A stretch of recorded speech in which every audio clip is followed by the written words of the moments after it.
So once you're done finished screwing all the 4 screws, we do recommend doing them all at the same time. Don't over tighten one, because if you do, it will make it more difficult to put the other ones in. So make sure you align them all at the same time and try to screw them evenly so they all go in at the same time.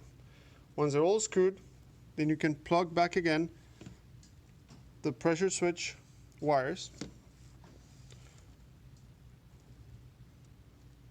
So make sure left goes left, right goes right. They're all the way pushed in.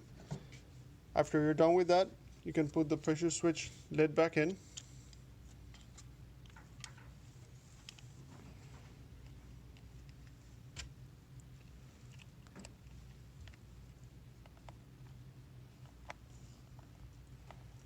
And screw it together.